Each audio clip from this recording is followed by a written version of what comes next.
আসসালামু আলাইকুম। এই যে পিছনে দুই সদস্য দেখতেছেন না, এরা আমার ধরছে ভাই মাছ মারতে যাইতে হইব।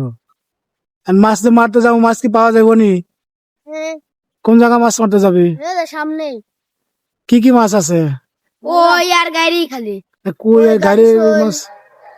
ঠিক আছে। এই আসরের নামাজ পড়ে এই দুটাও নামাজ পড়ছে, এখন যাইতেছি মাছ মারার উদ্দেশ্যে। দেখি পাবলিক যে বলছে মাছ পাই কিনা, তাই দেখি। চলো মাছ মারতে যাই। চলো চলো বিরু। দুইটারে নিয়ে যাত্রা শুরু করলাম মাছ ধরার জন্য। ছোটবেলায় এরকম আমরাও অনেক মাছ ধরতে গেছি। সেই সকালবেলা বের হইছি, দুপুরের আগ পর্যন্ত কোনো খবর নাই। মাছ পাই বা না পাই, কিন্তু মাছ ধরার যে একটা আনন্দ ছিল, সেটা ওদেরকে দেখলেই বোঝা যায়। তো সেই ছোটবেলার কথা মনে পড়ে গেল, ওদের সাথে আমিও যাচ্ছি মাছ ধরতে। ওরা দুইজন সামনে যাচ্ছে, আমি পিছন পিছনে ক্যামেরা করতে করতে যাচ্ছি। এরকম নাকি বান্দরের মতো ঝুলে ঝুলে বাউন্ডারি ওয়ালের উপর উঠে তারপরে নাকি যাইতে হবে। ভাই আমার তো আর সেই বয়স নাই, এখন তো শরীর ভার হয়ে গেছে, ওদের মতো আর বান্দরের মতো ঝুলে তো আর এখানে উঠতে পারবো না। যাই হোক, ওরা দুই ভাই বান্দরের মতো ঝুইলা বাউন্ডারি ওয়ালের উপর উঠলো। ওইটা এখন এইখান থেকে শুরু করে প্রায় 5 মিনিট যাইতে হবে এই বাউন্ডারির উপরে। তা আমি তো উঠতেই পারবো না, আমি কিভাবে যাইব? ওরা এখান দিয়ে যাচ্ছে, তো আমি ওদেরকে বললাম যে ভাই আমি এভাবে যেতে পারবো না, তোমরা যাও, আমি এই যে পিছন দিয়ে যে রাস্তা আছে এইখান দিয়ে আসতেছি। তো ওরা দুই ভাই চলে গেল, আমি পিছনের যে রাস্তা আছে এই দিক দিয়ে আস্তে আস্তে ওদের পিছন পিছন আমিও আসতেছি। আমরা আসার আগেই এখানে দেখি আরো দুইজন মাছ মারতেছে অনেকক্ষণ ধরে। তো আমরাও শুরু করি, দেখি কতটা মাছ পাই। এভাবে আধা ঘন্টা থাকার পরে কোনো মাছ না পেয়ে আমি হতাশ হয়ে আগেই চলে আসছি।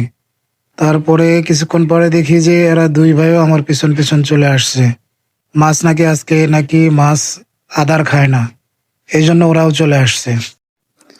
মাছ না পাওয়ার দুঃখে মন খারাপ করে স্কুলের মাঠে বসে বসে ছোট ছোট গোলাপনের ফুটবল খেলা দেখতেছিলাম। এর মধ্যে আর একজন এসে, আমি বসে আছি, ভিডিও করতেছে। জিজ্ঞেস করলাম ভিডিও করে কিনা, সে বলল হ্যাঁ ভিডিও করতেছি। এর মধ্যে বন্ধু রিঙ্কু ফোন দিল, কোথায় আছি? বললাম যে বিকেলবেলা মাছ ধরতে গেছিলাম, মাছ না পেয়ে হতাশ হয়ে স্কুলের মাঠে খেলা দেখতেছি। তারপরে সে বলল যে বড়শি নিয়ে সোজা নদীর পাড়ে চলে আসো, আমরা এখানে বসে আছি, এখানে নাকি প্রচুর মাছ পাওয়া যাচ্ছে। তো বন্ধুর কথা মতো ওদেরকে নিয়ে আবার বড়শি নিয়ে দোকান থেকে বনরুড়ি কিনে তারপরে নদীর পাড়ে চলে গেলাম মাছ ধরতে। দেখি এখানে মাছ পাই কিনা। ওই জায়গায় মাছ মারে পোষাইলে না, নদীতে চলে আইছি। রিঙ্কু, গোসল হবে নাকি আজকে? হবে হবে। হ্যাঁ, আমার কন্টেন্ট কি জুনিয়র কন্টেন্ট কি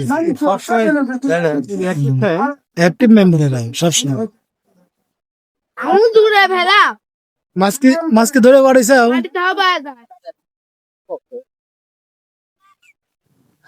এখানে কিছুক্ষণ অপেক্ষা করার পরে সেই সফলতার মাছ ধরতে পারলাম। বন্ধু মাসুদ একটা বিশাল বড় পুঁটি মাছ ধরতে পেরেছে, এজন্য আমরা অনেক খুশি। ফাইনালি মাছের দেখা মিলল এখানে। কিছুক্ষণ পর বন্ধু রিঙ্কু একটা পুঁটি মাছ ধরতে পেরেছে। এটা সবাই জ্বালাচ্ছিল। হাই হাই, কামনা করেছে কি? জুনিয়র বিয়ে পাঙ্গাস। বিকেলবেলা এখানে অনেক মানুষের বিয়ে হয় মাছ ধরার জন্য। এভাবে আরো কিছুক্ষণ অপেক্ষা করার পরে বন্ধু মিঠু আর একটা মাছ ধরতে পেরেছে। দেখা যাক তার মাছটা কত বড়। বিশাল আকারের পুঁটি কিন্তু এটা, ঠিক আছে? শালা সবাই ধরলে খেলে আমি ধরে পারলাম না, একটা কাম নাকি? এবার আমার পালা, আমি বসে আছি মাছ ধরার জন্য। দেখি এবার আমার ছিপে মাছ ধরে কিনা। ফাইনালি আমিও একটা ধরে ফেলেছি। বিশাল বড় পুঁটি মাছ দেখেছিস? এ কোনো সাধারণ মাছ নয় রে লাইলা, এটা পুঁটি মাছ। কত না আবার দেখা মানুষ কবি নাকি, মনে হয় যে আমরা ধরি নেই। এই যে কতটি মাছ ধরেছি বলে একটা মানে বারবার সেই হ্যাঁ হ্যাঁ, এই কথা কবির পারে দেখ তো কতগুলো বাইর কর কবির পারে ভিডিও করে পারে, কতগুলো এই দেন কতগুলো ধরেছি। ঠিক আছে। এভাবে ছোটবেলায় কারা মাছ মেরেছেন তারা কমেন্টে জানিয়ে যাবেন। আসলে মাছ ধরার মজাই আলাদা। ছোটবেলায় অনেক মাছ মেরেছি, অনেক এনজয় করেছি। পরিশেষে সবার সুস্বাস্থ্য কামনা করে এখানেই শেষ করছি। ভিডিওটি কেমন হলো সবাই জানাবেন। আল্লাহ হাফেজ।